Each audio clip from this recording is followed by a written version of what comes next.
Yeah, the way that I've shaped today's conversation is to first start talking about the current state, like what's happening now and what we can learn from these use cases to ready ourselves for when we're wearing a headset on a regular basis, and then go into some of the technology ingredients. So, like, what technology ingredients are needed for avatars to feel real, for them to be ready for us to use as a form of identity, and I think that's when we can really talk about the ease of customization and interoperability. And then we can get into more of the human impacts, like how does this type of identity mechanism impact self-discovery and self-expression, empathy, discrimination and bias, authentication and trust, and safety. And then hopefully that'll be like a good conversation. But I'm very open to the room to help, kind of shape the discussion as we move along, of course. Okay. We have a few more people joining. Oh, Kichi. Hi, Kichi. Hello. Come and say hi to us. We're just, I can't hear you right now. You're on mobile. Okay. Welcome, everybody. Those in the lobby, feel free to join so that you can engage in the conversation. Music is in the background? I can't hear any music. Oh, in your background. Okay, not not in all of our backgrounds. I get it. Okay, I get it. Hi, Rebecca. We'll just write comments, questions. Would love to hear from you today, if you can. Okay, so let's get started. So I just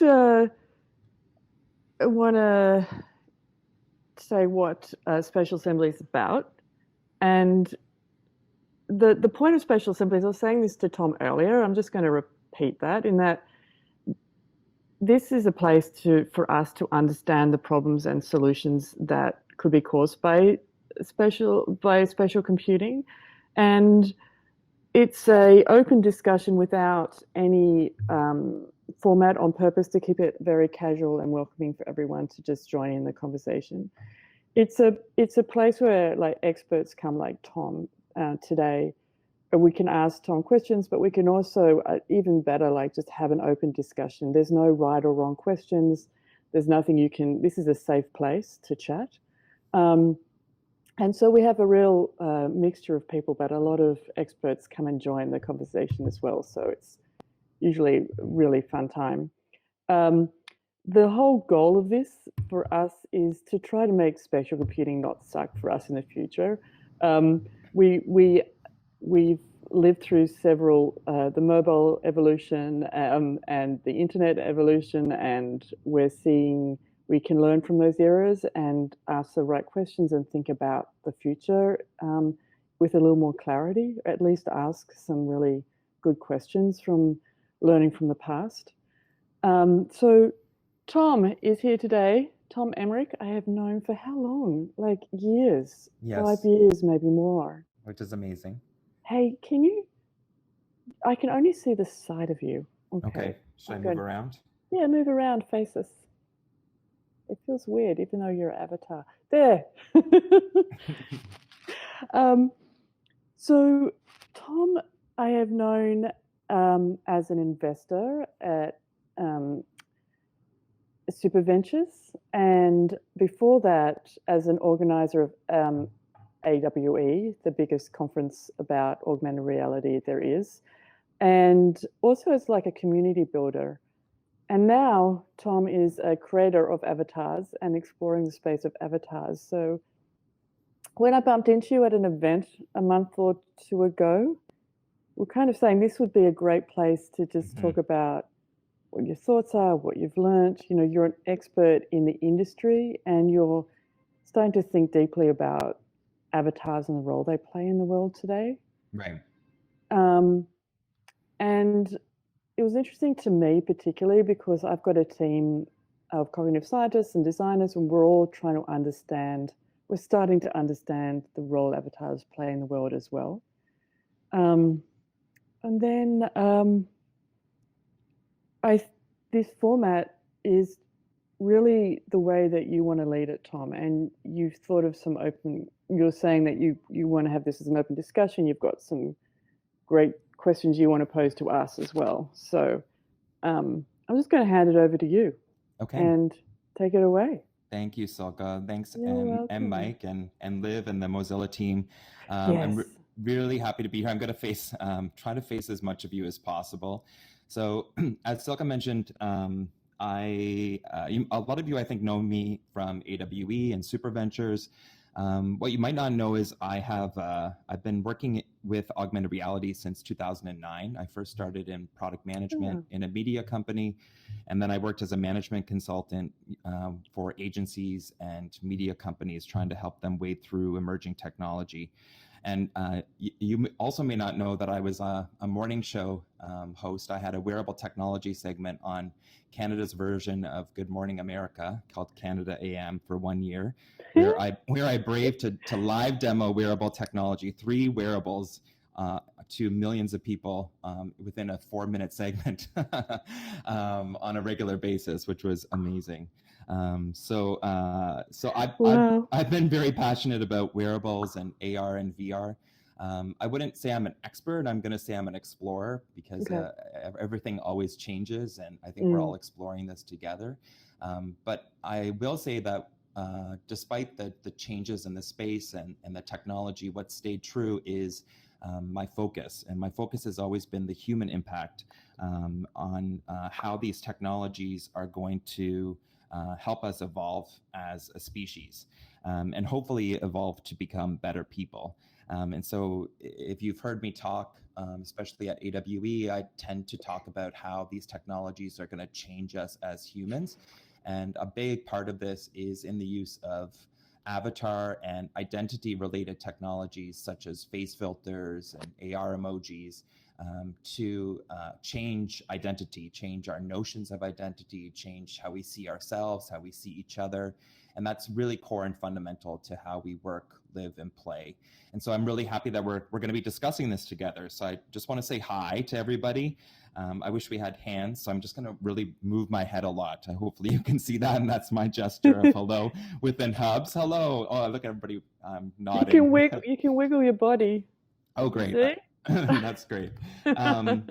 So just because we only have now 50 minutes together, I'd love for this to be a discussion. So I have prepared questions that I'd love to pose to you as a group, and then we can discuss this together. I'm also well equipped to just babble and talk about what I've learned as an explorer in this space. But before we begin, because the whole purpose of this is as a group to make sure that the current and future use of avatars doesn't suck, right? That's why we're here. I'd love to just hear from the group what topics, just like a topic, what topics in relation to avatars. And for this conversation, I'd love to talk about avatars that we embody, not AI driven or computer driven avatars or virtual beings. So just human embodied avatars, face filters, AR emojis, whether they be 3D, like game, console, mobile, or in headset. What are some of the top of mind topics that we should cover today before I start driving this conversation? I'll just let people shout it out, and I'll make some notes. Don't be shy. I'm curious about the social skills, Okay. and how they going to be used or changed or improved through having avatar identities. Okay. Anybody else? And feel free to just type them too. Can you hear me? I did type it, but it goes along the lines of course, the book chapter I just wrote, but I'm really fascinated by the concept of we finally have the tools to explore multiple selves, and how does that then impact on how brands and companies and how we relate to them? Because we now have trouble, understanding people and it's getting a lot better. But it's kind of the concept of one-to-one marketing back in the day, and now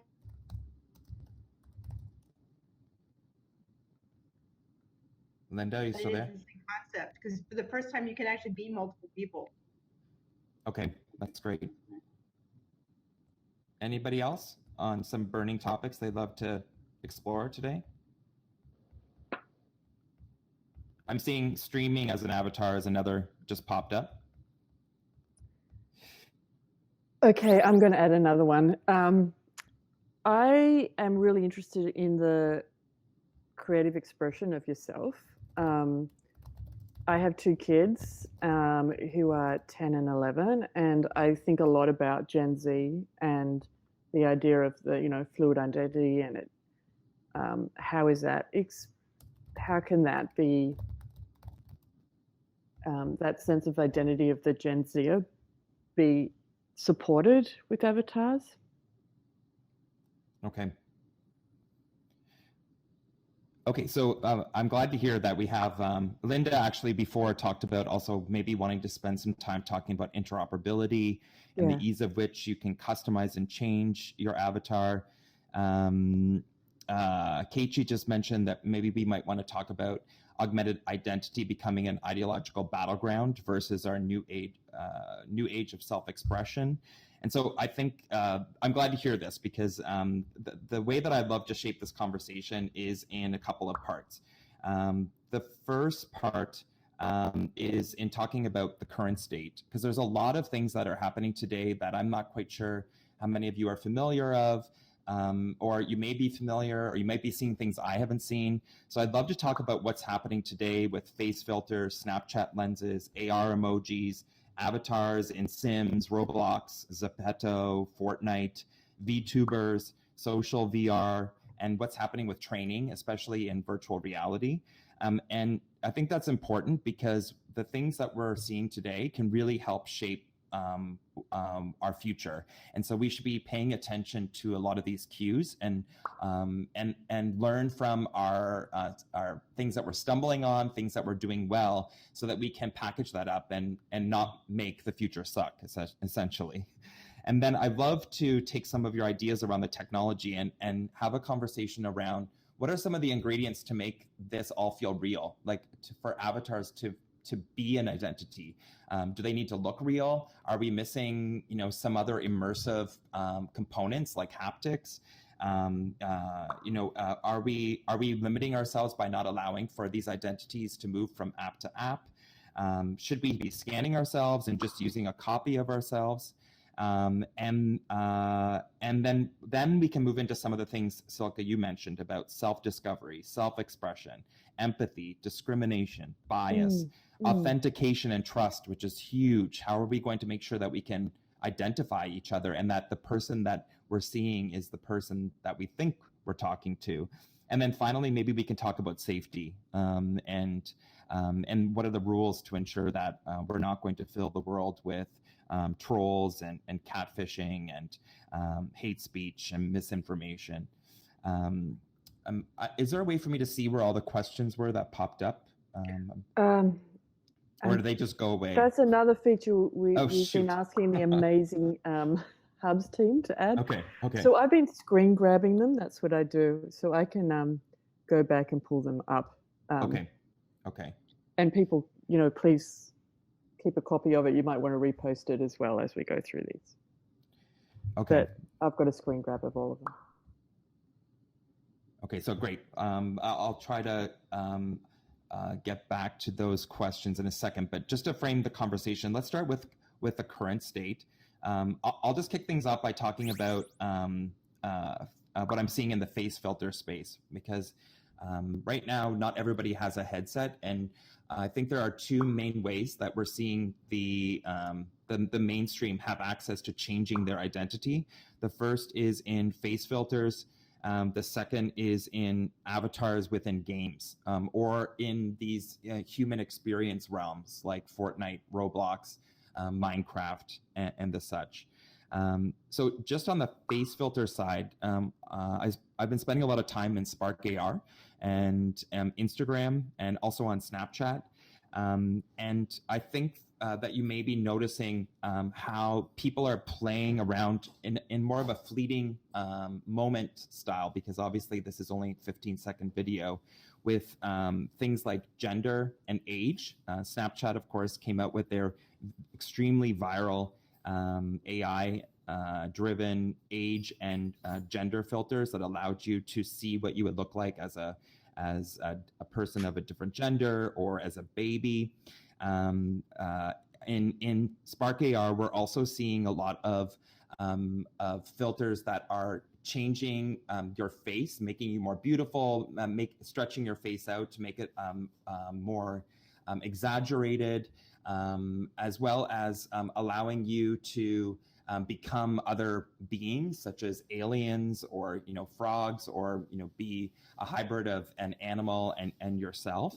And so there's a lot of playfulness that's happening within these lenses that are allowing people to express how they feel in the moment, for example. So if they're sad, if they're happy, almost creating like a new meme-like format where they can really reinforce their message with the filter that they're choosing. So that's one. And on the flip side, they're also using the filters as a way to convey a message, like a specific message, like a social cause or a commentary.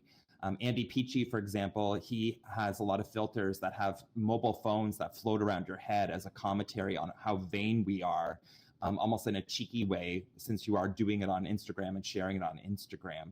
So I'm curious from the group just to hear like what your reaction is and what you're learning from just the filter community and watching the creation of filters. Maybe you're creating some yourself.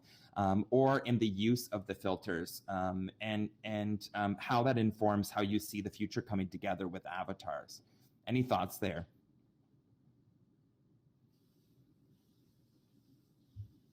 I think I underestimated just how much people like to see themselves. Okay. I love that. I mean, everybody wants to be beautiful and young. It's hysterical, and the virality of that aging app, was astounding. And whenever it has to do with people being able to see themselves, they want to share it. That's been interesting to me. I thought it'd be more about exploring alternatives, but the stuff that really seems to grab people is themselves. I see.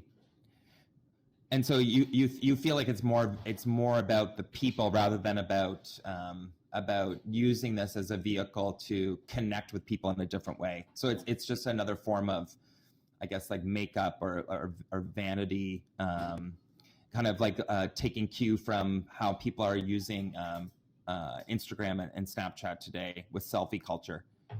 Yeah, I think it's not just the avatars that have done that. Over the past couple of years, just the selfie culture, to your point, and I think that's a crucial insight in terms of developing stuff that needs to be successful. Is you need to take that into account, because we're moving towards a space where people can actually have it be more about themselves than ever before. So I was surprised, because to me, I'm an artist, right? And so for me, it's about making yourself weird and exploring and alternatives. And I was astonished at how people just took themselves, and really it's all about them ultimately. That sounds really negative. I didn't mean it that way. Do you think there is a more authentic expression of themselves rather than just a beautification filter? I think it's an interesting reflection of your cultural interpretation of what better is. Yeah, one thing that I've noticed is that the face filters themselves are actually influencing real life looks, like especially the makeup culture. And so what I find interesting is this broadening of definition of beauty, and the traditional views of beauty are changing, allowing for, I think, a lot of the makeup artists and even mainstream users to kind of explore with what they can look like in almost a fantastical way, like almost like taking glitter and sparkles to the next level by making you like look a little bit more amphibian, for example, or to really exaggerate your eyes, or even place a third eye on your face. And so some of the really interesting influencers on Instagram are actually creating looks that look like a filter, but are actually being done with makeup. And I definitely see how this feedback loop can be created, where some exploration can be done using augmented reality, but it could ultimately change fashion and makeup and beauty standards within real life as well. And I'll take it to another kind of negative extreme. So here, that's more about playfulness and allowing you to express yourself and how weird you want to be. I'm using air quotes, or how beautiful you want to be. But on the flip side, there have been many cases now where people are going into plastic surgeons to actually make their real life self look like their filter self. And so I would definitely keep an eye on this interplay between what we're able to do within the filter applications, which are very, again, fleeting right now, but this is just the beginning. I think, like, if you just think that Instagram and Snapchat in particular are focused on face filters, you're really missing the point. This is just the tipping point. This is just like how we start to engage them. And before, real life filters become a thing. But it is very interesting to see how it impacts our everyday real life self. And so I think that, although it may come from a vain place, it really does change something in the person, to the point where they want to bring that into their everyday reality. I didn't mean to kick off with a vain comment. It was more about how it's interesting to me. That's the stuff that gets shared the most. Like, that everybody wants to see what they're going to look like when they're 80, and and all that stuff. Like, to me, that was really interesting. And I'd love to hear some other people, if you have any comments, so interrupt me. But I had an interesting conversation around the Snapchat AI-enabled gender bending filters, because they were quite controversial in that they were non-binary at a time when we have many people that are championing us moving away from binary gender, and very stereotypical as well. And so I think these are things that we need to really take note of in even the filter world. But there was a lot of backlash in how these filters encouraged, masculine stereotypes and feminine stereotypes. And I think this is something that we should take note of, especially if you're building an application and you want to create specific avatar choices, the diversity in those choices, and really allowing for people to be whatever they want to be, human or non-human, is really important.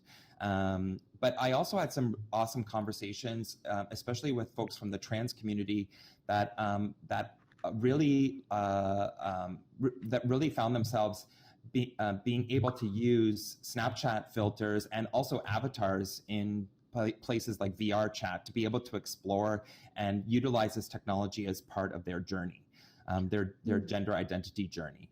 And I find that really inspiring. And I think, like, when we start talking about some of the human impacts of avatars in particular, I think that's my hope for humanity, is to be able to utilize these avatars to free us from the confines and the stories that we've told around our physical avatars that we walk around with every day, to understand that the sky's the limit, and that we can literally be who we want to be and express ourselves, who we want to express ourselves. And so when we talking about the current state and what we can learn from this, Snapchat, VR chat, and Instagram being used as a means to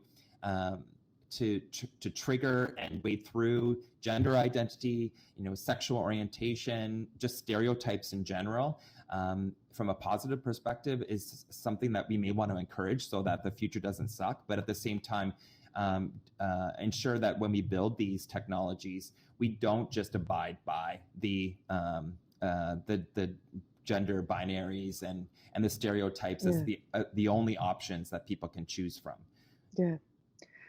I know there's been some interesting research in that, in some games you enter in and by default you get like randomly assigned male or female. So, and then often like men will stay as women and women will stay as men as they keep playing. And I find that because as being a woman and often feeling not so safe in virtual environments. To think that there are men who might experience what it's like to be a woman in these spaces would,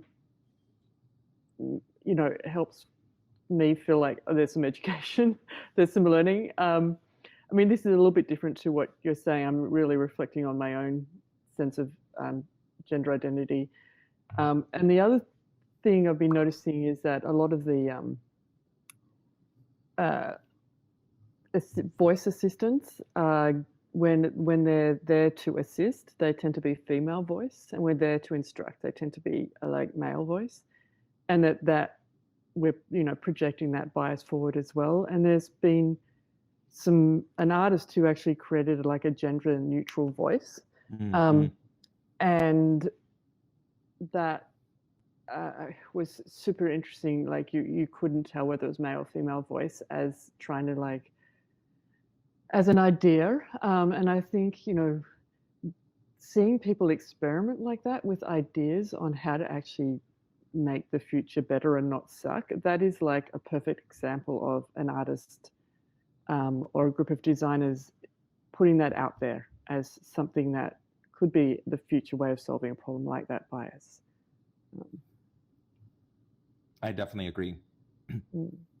Anybody else have anything to add on the current use of avatars, and even just in terms of use cases? Like, what are you seeing in the way of the use of avatars, embodying avatars, using face filters, using AR emojis?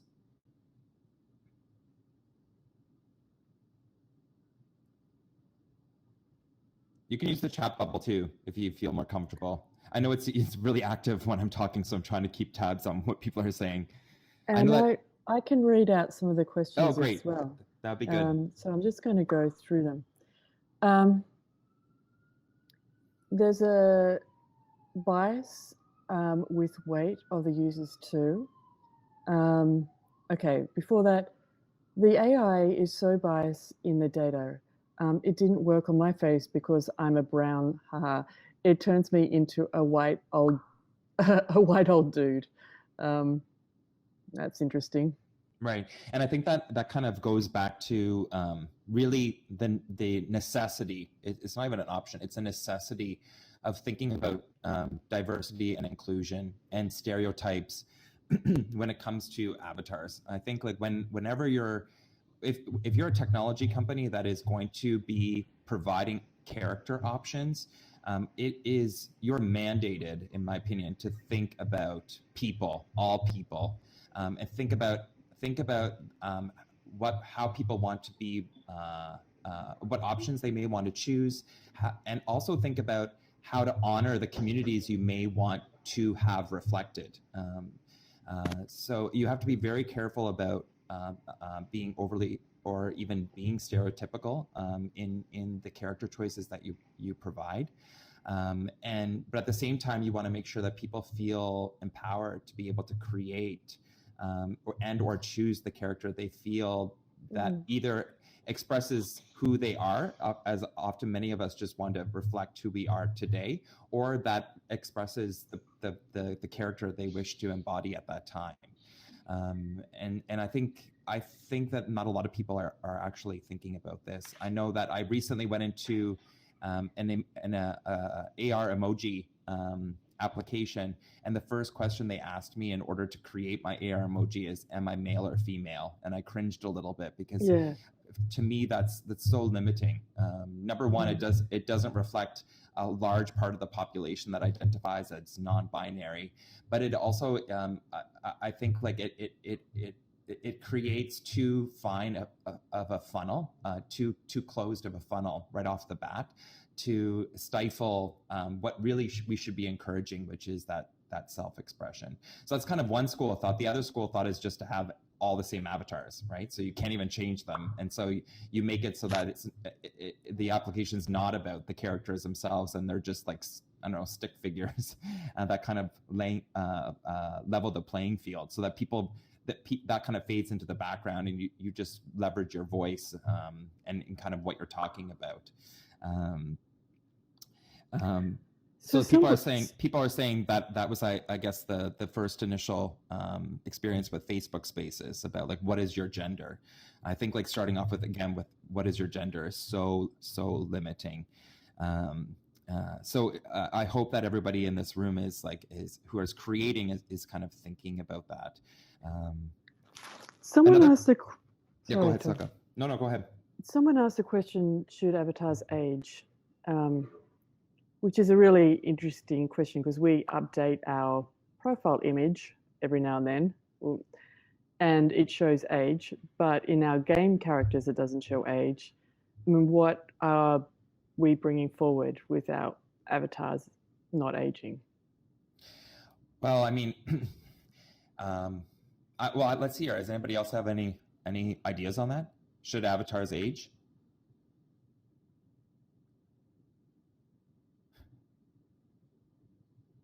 Okay, well, I'll give my 2 cents on it. I think that you should give the option to allow for your avatar, especially the avatar that we may be porting from app to app to app in the metaverse, or especially the filter that everybody sees when we walk around using AR smart glasses. It should reflect like whatever we want it to be. So I think you should give aging options. That being said, I really do feel in the same way that avatars could free us up from these gender stereotypes. We may be able to free us from a lot of the other human limitations. And so, it may be amazing to embody older or younger, but it might be amazing to just not have age at all. And I think we can really reflect that in choosing non-humanoid forms, and that definitely should be an option. Here we look a little bit like human. I mean, I think you're like a panda, Silka, from what I can tell, but it's kind of like they're humanoid, but they're not humanoid. They're like robots. And so like embodying an animal, embodying like a mythological creature, embodying an amoeba, I think we shouldn't limit ourselves to just humanoid figures. And then even within humanoid figures, we don't need to be confining ourselves to the limitations of the real world and the physics of the real world, and the laws of those physics of aging and gravity and the stories and stereotypes that we've been abiding by in gender and whatnot, and sexual orientation. So it would, in my opinion, it would be amiss for us to not take this opportunity to evolve ourselves and grow to new heights, because the metaverse, the virtual world, it doesn't need to be a copy of this world. And so I think it would be amazing if we were able to do that. Now, but that being said, that poses a lot of interesting questions, right? So for example, how do you have a meeting with somebody?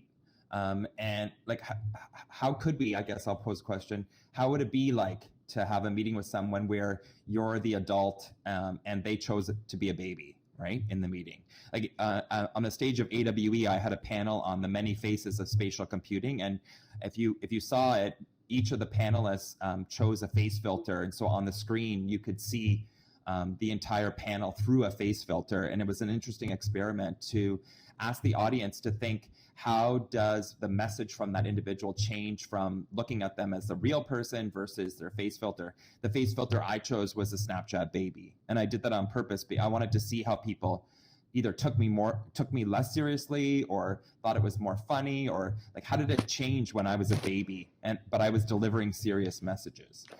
And so this ability to free ourselves to pick any identity is great in theory, but it will really be interesting to see how it impacts how we relate to one another, and how and also how those relations differ in different environments and different settings, professional versus personal life, for example.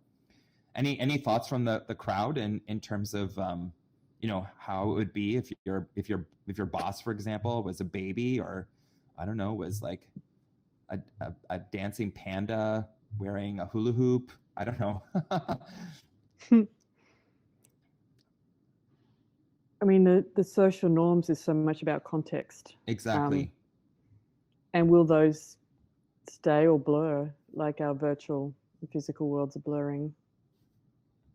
I actually love how it's a total experiment to test all your assumptions. I mean, I can't even imagine talking to my boss as a baby. I mean, I think it's fascinating, and it would make me unsettled and make me think about all that stuff. So I think it's a good thing. Right. I mean, again, like going back to what this can do from a human impact standpoint, I think it could be a really rocky start, but I'm thinking about Generation Alpha in particular, and how they may be growing up with this, and they already are growing up with this. Generation Z is putting Bitmojis on their resumes right now. They're using these avatar representations as representations of themselves, and so and the Fortnite culture and the Roblox culture and those generations that are growing up with this, they're interacting in different ways than I know as a 41-year-old man I was able to. Growing up with a Nintendo, and my only avatar usage was maybe Mario and somebody from Final Fantasy, but that was like once removed. So I really do feel like this could really upheave how we view ourselves, how we view each other, and therefore how we relate. But there's a lot of unknowns on whether or not we're ready for that, especially because of how disruptive it can be. Again, going back to that really visceral example of your boss as a baby, like it seems so simple, but how does that change the power dynamic? Would you be able to facilitate business in the same way? And so that kind of brings me to like a conversation around this notion that I have around fluid identity and the many faces that we choose, and who has control over what avatar you'll be seen as, or is what AR filter in the real world you'll be seen as. I have a lot of questions around that, around the choices that we have to express ourselves. And one of the things I have is wondering, will we be controlled? Like, will there be limits on the avatar that we can portray, that we can embody in different settings, and who will be controlling those? So with AR glasses, for example, it's like a full body filter. So I imagine a future where these face filters become persistent, and we're going to be able to bring them out to the outside world. So when you wear a pair of glasses, you're going to see me as hopefully as I want to portray myself. And what I choose as a filter is just like me picking out my clothes for the day or putting on makeup. It's an extension of that. And then as I enter the metaverse, I can take that same embodiment into the metaverse, or maybe even choose a new avatar in VR, because I can maybe customize it even further. But the question is that should I be given free control over what I look like and how I want to express myself, or will the government have a say in what I can or cannot portray? Will my workplace have a say? Will the application that I'm interfacing with have a say in that? I wonder where the control mechanisms and the permissions are going to lie in putting some constraints around that dream that we just all talked about being able to express yourself as whoever you want to be. Does anybody have any thoughts on that, or are they seeing things, I guess, like that right now? I'm hearing the virtual police. I like that. I had a talk with somebody the other day who deals with policy around hate speech and toxic language on the web and in social networks, and really advocating for some policy changes around that. And you see, already Germany has had for a long time very strict laws about hate speech, and there's more laws in Europe than there are here in America. But like, what is it that we need? I think that extends to so not just avatar, but it's the way that we socially interact with each other. Like, I will not swear in front of people I don't know, but people I know who swear, we might, like, that's fine to talk like that. So there's, again, that context, but when it becomes amplified, that's kind of an area where it's unknown, and that's why we're getting into trouble with hate speech on Twitter and on other social networks. What do we do with it when it actually changes the fabric of society in an instant? Right. Well, and Canada just issued a digital charter to combat hate speech and misinformation to keep tech citizens safe. And so maybe this is like one of the takeaways from this assembly is like what would the digital charter be for that includes Avatar and when I mean Avatar, I keep saying filters too, because I guess they're one and the same, but from AR glasses, it's a little bit more like everybody becomes, I guess, an avatar, but it's like a filter on that person. But what are the rules? Like, what are the limitations? What's considered, what are the new social norms is, I guess, what keeps coming up from this conversation. What are we going to allow? What are we not going to allow? And I think that digital charter, the question is also like, where does that come from? Like, is that going to reside in big tech? Is Facebook Spaces and Oculus and Mozilla, like, are they going to lead the charge in that? Or does it come from government? Is there like, as NK Pio, I don't know if I'm saying your handle right, said, is it virtual police? It's going to be really interesting to think about what those new rules are going to be, and who's going to construct them, and also who's going to enforce them. That's going to be the big thing. Who's going to police it all? I think that's going to be really, really interesting. And also I wonder too, like what kind of co-creation capabilities we're going to have. I think right now, Linda mentioned especially that it's a lot, there's a lot of vanity baked into identity. And so it is about self-expression. It is about identity, which intrinsically relates to, vanity in some way, but there isn't a lot of co-creation, and that co-creation is what augmented reality in particular can bring to the table. I often use this term remixing reality, and I love it because I love this idea of me remixing the world as I want to see it or how I want to express it, and that could, arguably include other people. So maybe I want to see Silka and myself and people around me all dressed up like, like we're in a Western saloon, because that's just like what I'm into today. Or we're all wearing like boa feathers because I'm into Bob Fosse. I don't know what it's going to be, but like we'll sea monkeys, right, Linda? So, but do I have the permission to do that? Do I have the permission to change what you look like to me? Is another big question I have when it comes to filters and avatars. Anybody have any thoughts on that?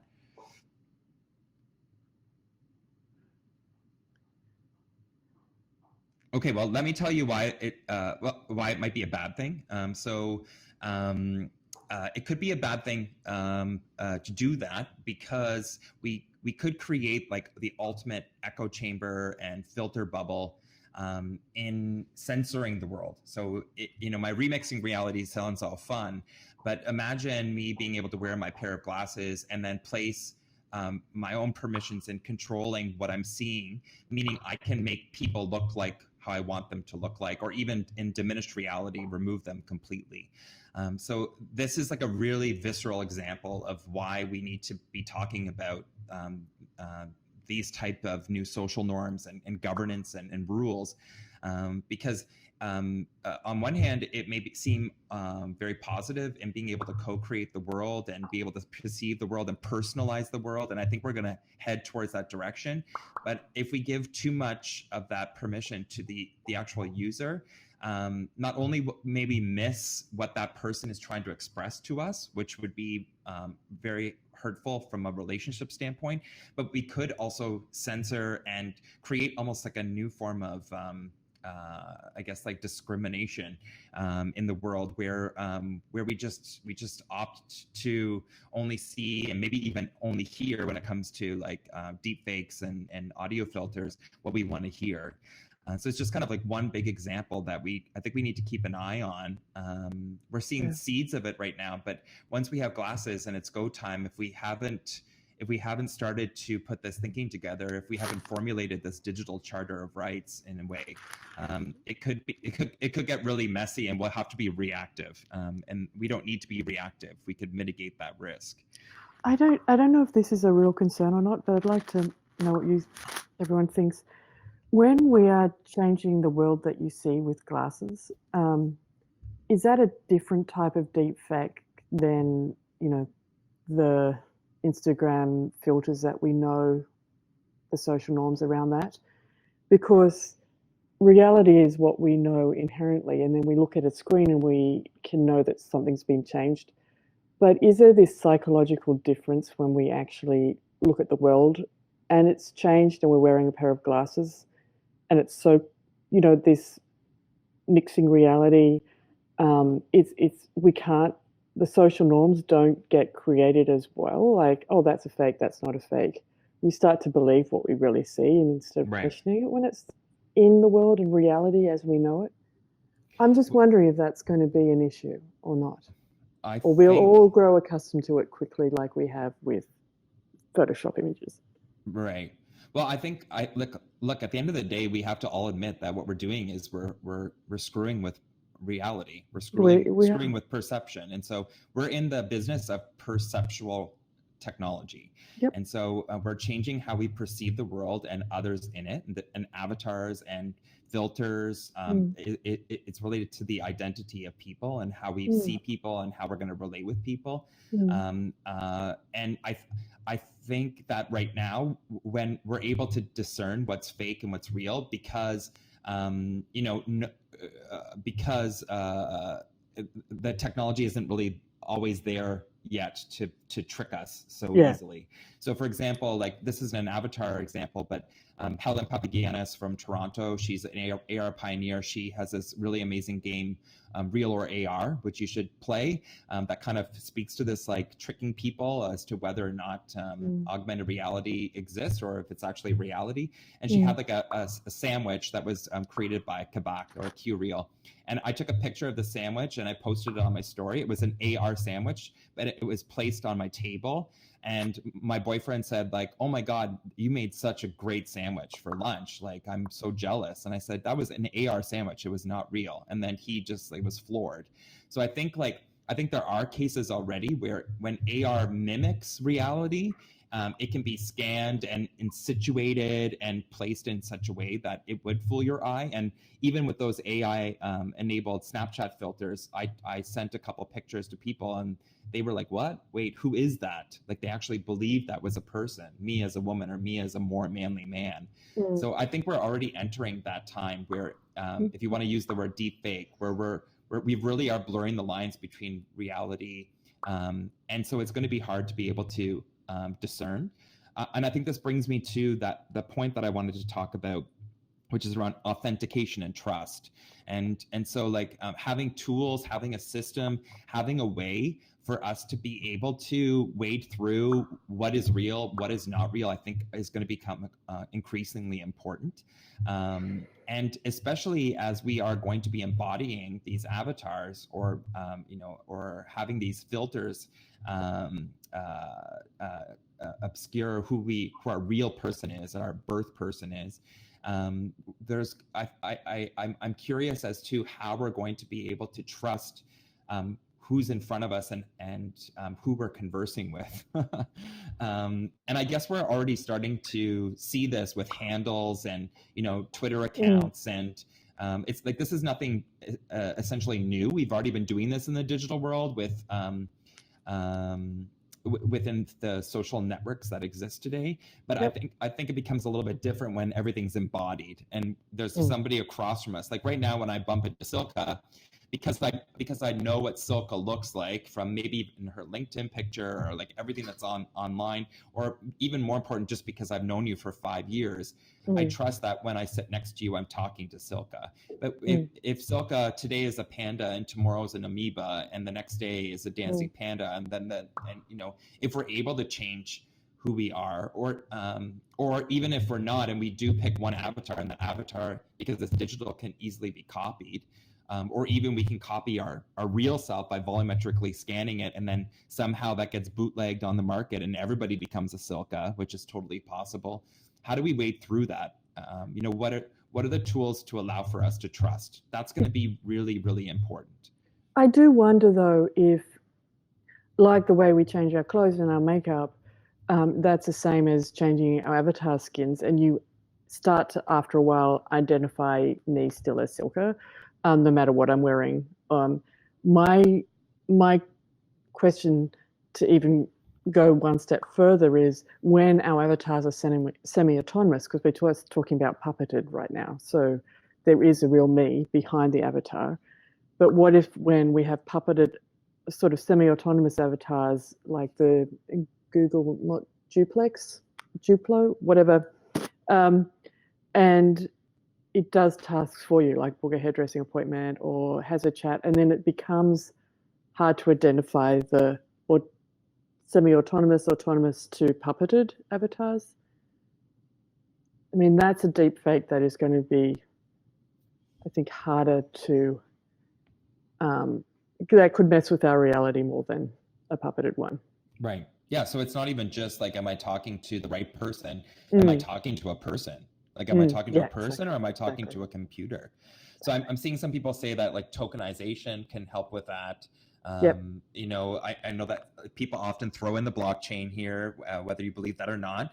And so, but I think this is like a real fundamental challenge that will need to be tackled. And it isn't just in terms of communication. Think about how we use our identity today to get cross-border or to pay for things. So this use of identity to, you know, get a job, to show up at a job, to you know, to become a pop star, to pay for things, like it's at the core of almost everything. And so I really do believe that authentication and trust is going to be, along with the safety, which we talked about, some of the fundamental discussions and therefore solutions that need to be created. We have 8 minutes left. Can you believe time's gone so fast? I would like to just bring up a few questions that were missed, that were mentioned earlier. One, Mike said, how's a young mind affected by embodiment of non-human avatars over long periods? Teens struggle enough with the sense of identity already. And so if they're spending half their time as an animal, or even as an avatar without being in the real world and having real social interactions, you know, how is that going to affect our upcoming culture, and what should we do about that? And I'd love to hear if anybody else has seen any studies. I'm not an academic or a researcher, but I'm sure that there have been some studies on disembodiment or. I have read a lot of studies, and there's very little out there. We are just starting right now. So, I mean, that question was almost rhetorical, because we all need to start learning. The one thing I would say is that I found a really interesting article around Fortnite, and how, you know, in Fortnite, I guess there are, you know, arguably they're humanoid characters, but they're still not, they're not human. You're still embodying an avatar. And as we know, people are spending a lot of time in Fortnite. They're going to concerts in Fortnite. There's a whole new economy that we didn't get to talk about around avatars, and being able to purchase skins, purchase clothing, purchase, you know, objects, purchase things that go into your world where your avatar sits. And what I found interesting about this article was that kids were starting to use this kind of discriminatory term called defaults, where if you couldn't afford to upgrade your skin, and you just were only able to use your default skin, you were looked down on. And so, although this might not answer that question around what happens when you constantly live as an octopus, or, you know, like a dog, what I find interesting is that a lot of the I guess like the behavioral patterns that we have with discriminating today, they don't automatically get solved when we bring them to new entities that we can choose from, we're still finding ourselves discriminating within these new worlds. And even we were having a conversation before here in Mozilla Hubs where you're able to, bring in your own avatar here versus being able to use like kind of like the stock avatar that's being provided by Mozilla, and how that changes things. I'm not saying people are going to discriminate, but I myself would take a look at that avatar and be like, oh, why don't I have an avatar like that? It causes you to think about the identity that you've chosen. And in much the same way that when I go to a party or I go to an event and I'm underdressed, for example, I may have the same reaction. So, in the beginning, we all talked about how this technology can be really transformative and kind of free us from the woes and the shackles of humanity as it is proper.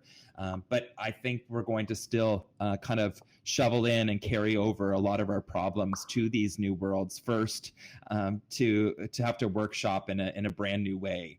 So I would expect that. Tom, I know I've spoken a lot and I don't mean to hog the space by talking, but I'm just going to be devil's advocate for one reason, for 1 minute. I think that just as the concept of privacy changes by generation, so I'm probably older than most people here. Not that I'm old, but older. And I have a different concept of, digital privacy than people who are 15 or 20 because they've grown up with it. So things change. And I think the concept of identity will also change. So, it has been defined by our physical limitations until now, and I think it'll just become a different concept somewhat. I see it with my nephew. I'm watching him, very interesting, to see a young mind being formed by this. He has a different concept of real, virtual, digital. He doesn't see much of a difference between the two, and I think that's an interesting, I just think things will change, what the concept of identity is. Exactly. And I think that's kind of like, I know we're running out of time, so just to kind of wrap things up, I know hopefully this conversation was interesting, but really the main thing that I'd love for us all to take away is how disruptive avatars really are to humanity, because at the core, we express ourselves through the shape, the body that we embody today, and being able to change that and play with fluidity is really going to break and create a whole new form of human species, especially as Linda mentioned. We can take a look right now and see seeds of that in Generation Z, Generation Alpha. We don't need to wait and be surprised for when everybody has an HMD, everybody has a pair of smart glasses.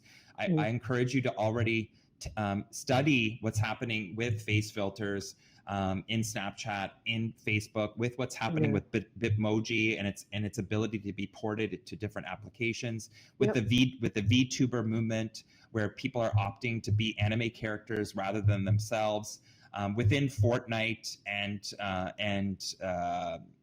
Zepeto and applications on mobile today, and also within virtual reality, like places like here, Facebook Spaces, Rec Room. There are many opportunities for us to evaluate and simply just ask yourself first, what are the choices I'm making? Why am I making these choices? Do I want to be in a fixed identity? Am I just mirroring myself today? Why am I mirroring myself today? Can I use this as a way to express myself differently? We didn't talk about empathy, but can I use this as a way to walk a mile in someone else's shoes? So just start asking yourself these questions as you interface with all of these readily available platforms.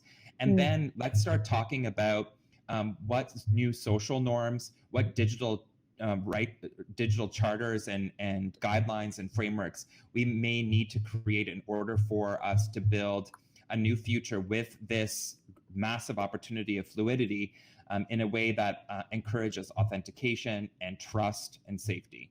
And so it's very exciting, and I hope that you can reach out, because I'd love to continue the conversation with you all. This has been so fantastic, Tom. That's great. Thank you so much, Tom. What are you working on at the moment? Oh, hi. I am actually just finishing up a summer off.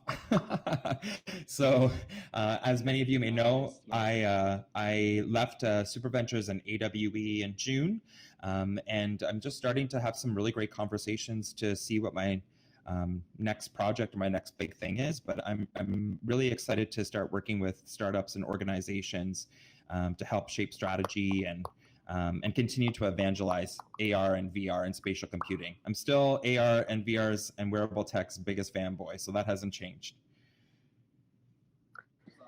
Thanks very much, man.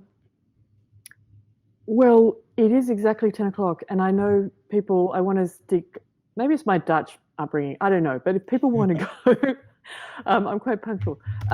Feel free to head off. We understand, no harm there.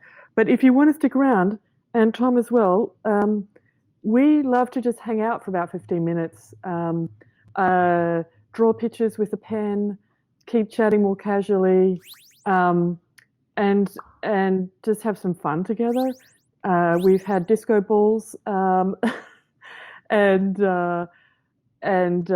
people just doing some crazy stuff as you can in VR. So please stick around if you want to for the next 15 minutes or so, or please take off. We have, I'll be posting this video in on Twitter if you want to like rewatch it or share it, please do. The conversation will keep continuing on Twitter as well. The idea is that this conversation continues. It's just ignited here. And I really, really value everybody's questions and inputs. I want to thank again the support of the Hubs team, Greg and Liv, who are here every single Hubs and get up early to join the meeting and set up. Also, this is my first time on Hubs joining on mobile, and the interface is amazing. I love it. Oh, cool. To move is incredible. Did you download did you use the Firefox browser? Nope, I'm on Safari. I'm just on Safari. Oh, excellent. Oh, but that's great because we've had trouble before, so now we know that works. Thanks for sharing. I also want to say that next week we're going to have the team from Torch come. So we're having the designer, the lead designer, and also the CEO join. So come back for that. And stick around if you want to. Thanks, Silka. Yeah, you're welcome. Hey, Tom. Hi. Hey, this kind of thing that we've just been in now, it's kind of, we're all avatars. Yes. We have some capabilities, and I'm currently sitting in a... Come back. Say that again. This is going to be really interesting, though, when we have a pair of glasses and we're talking to things and people and they just disappear. It's going to be very jarring. It's jarring right now. It is so going to happen. It's like, what happened to them? It's going to, in real life, if somebody just disappeared, you would freak out. You know what I mean? So. Yeah, it's so, it's like what movies have been made of for the last, 20 years. The glitch effect. Oh, that person's gone. I'm going back to find this disco ball. That was fantastic.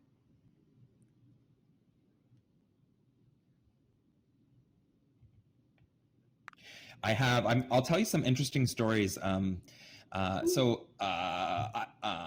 actually have anxiety in social settings. I think this stems from my teenage years.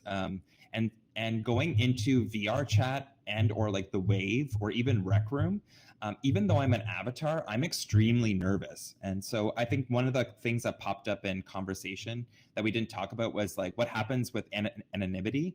And I think for some people that anonymity is a blanket and it kind of empowers them to maybe interact or say or do things that they wouldn't do in their own skin. For me, I'm just as nervous as as I would be in real life. And so my experience is like gaining the courage to go up to another avatar to chat to a stranger. That's kind of been my overarching experience in any of the social VR experiences. But just in evaluating some of the social VR applications, I would say that it seems very I guess like community focused, in that, I guess what I mean is like, if you go in with a group, or if you go in with the idea of meeting people, like your friends, I've heard and I've experienced really positive experiences within social VR. But just going in as like kind of like a floater and as a stranger and watching other floaters and strangers, it sometimes can veer on a little bit of toxicity. And I've had some not great experiences in some of the social experiences. Yeah, and I'm not going to go into any details, but I've watched things and I've heard things, and it's been interesting to see how my embodying of an anonymous avatar still makes me nervous and scared, and while others are just feel free to do and say whatever they feel like that they may hopefully not be doing in everyday life. What about you? What's your experience in these places?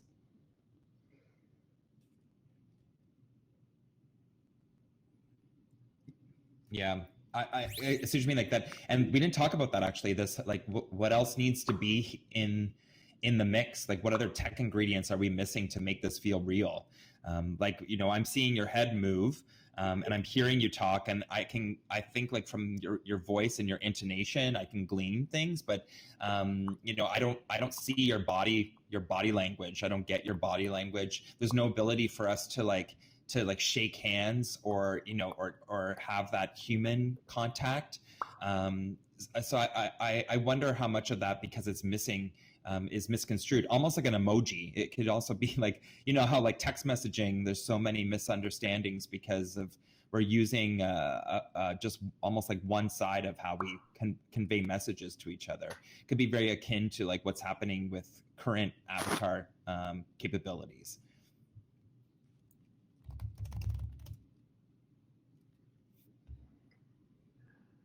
I'd love to hear from people. I love this question, but how many of you, when you go to create, like, I don't know, your Animoji or your face emoji, or, you know, you find the ability to customize your character, try very, very hard to create the person you are today? Oh, I have a funny story about that. So I went in and created my Bitmoji, and you know, I had a new hairstyle and I made it like look exactly like me. And then my 11-year-old son says, "I'm an expert in this, and I'm going to give me your phone. I'm going to do this because I'm so good at like doing Bitmojis to look like you." And I'm 49, so he added wrinkles, and he changed my hair to a slightly, you know, not so cool style, and took the nice makeup I had on my face off my Bitmoji and said, "Here you go. You look fantastic. This is you." And I'm like, as a mother, how do I respond to this? Because it's like, that's not how I want to or see myself, but this is how my son sees me, and he sees me as beautiful being that. But the way that I was picturing was more what I think should be the beauty image, right? And yeah. I was like taking my wrinkles off, and I'm like, oh, and I was having such a hard time, like with my, you know, identity, online and offline, you know, so used to like, I can bake myself a little bit. Right. And I really had to talk to myself and say, be real. Like, life is better when you're being as real as possible. But yeah.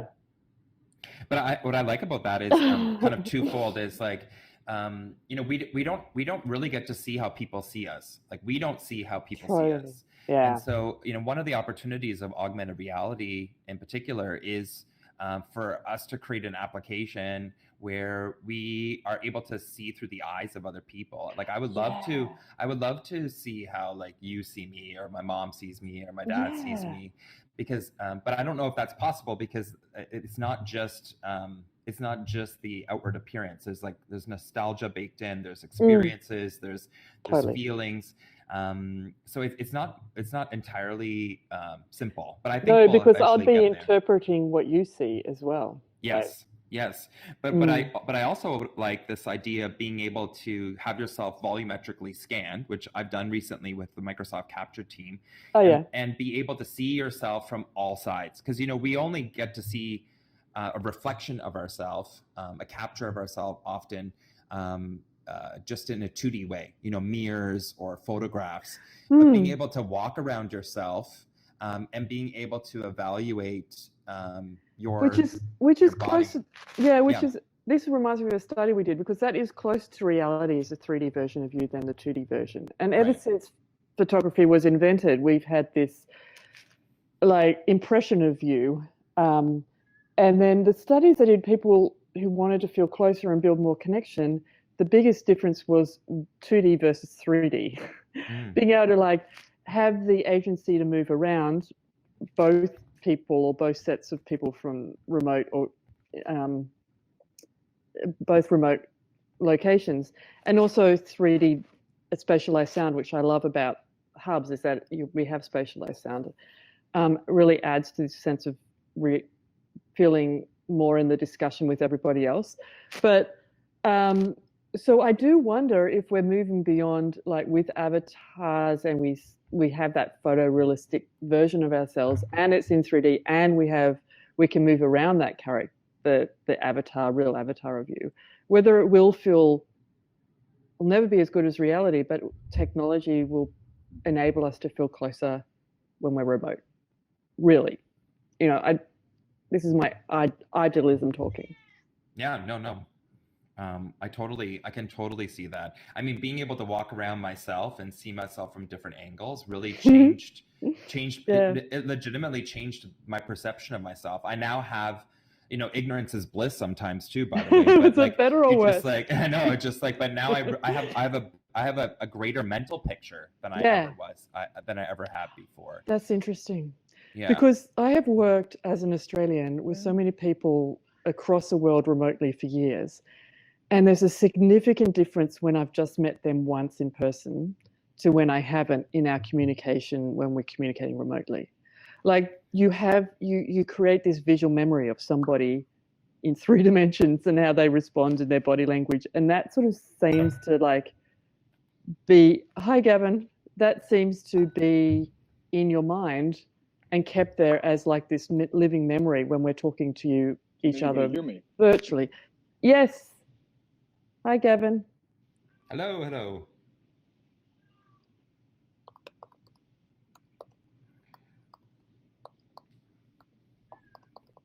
I also wonder, like, one of the things that we talked about, and it's often talked about in VR. I can't hear anybody else or see movement, but it's good to see everybody.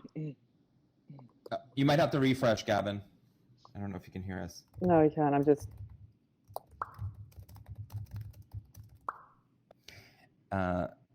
Okay.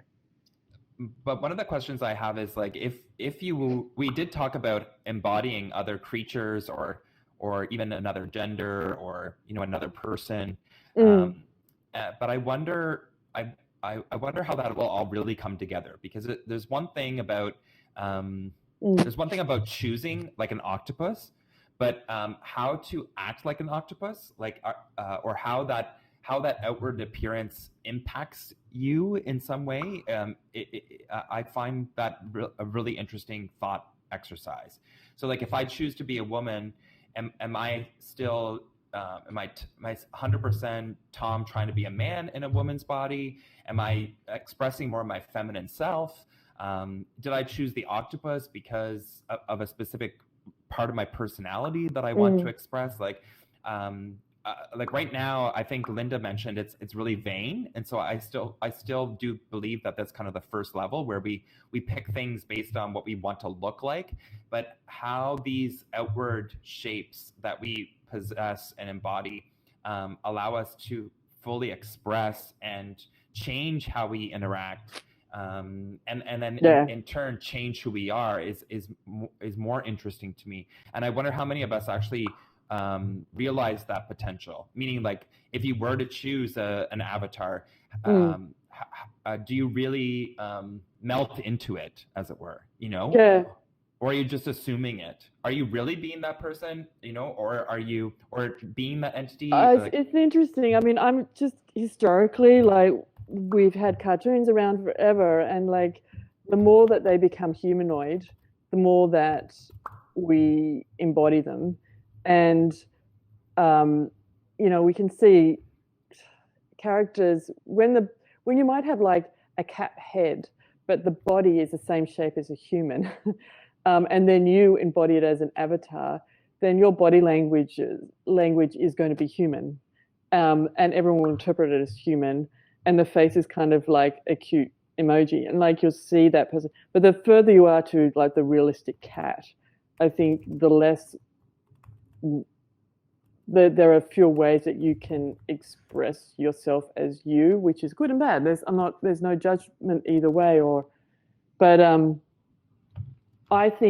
I wonder the social norms might change, that we'll start to see things that are cats, that a real cat you embody, we'll start to see your personality more and more through that. We'll become accustomed to it instead of having to look more human. And it'll all be the same in one point. You could be a cat, you could be you could be a cartoon character.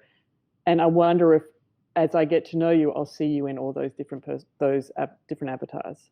Yeah, and maybe you might even see that all happen in one interaction. Yeah. When I saw the Bill Hader and Tom Cruise deepfake video, it immediately made me think about this idea I've had, where if I'm talking to you and I either am trying to impersonate somebody, which is the obvious, but even maybe if I'm trying to be, I don't know, shy, that I turn into that, monkey emoji where I'm like holding my, my eyes. So like I have this idea that as I'm discussing something with you, I could allow for my identity to change to further underscore my point. You know what I mean? Or even be able to show how I'm feeling in a new form, allowing what's like inside to be more external. That could be kind of interesting too. Yeah. Anyway. Well, it looks like I think it's probably let's call it quits. Okay. It's been so fantastic, Tom. Thank you. Great. Thank you. Yeah, it was good to be here. Thanks for the opportunity. I'll catch up with you too soon. And Sam and Mike and Micah, good to see you. And everybody, just feel free to reach out. Let's keep chatting. Okay. Stay tuned on Twitter. Cool. Bye, everybody. Bye.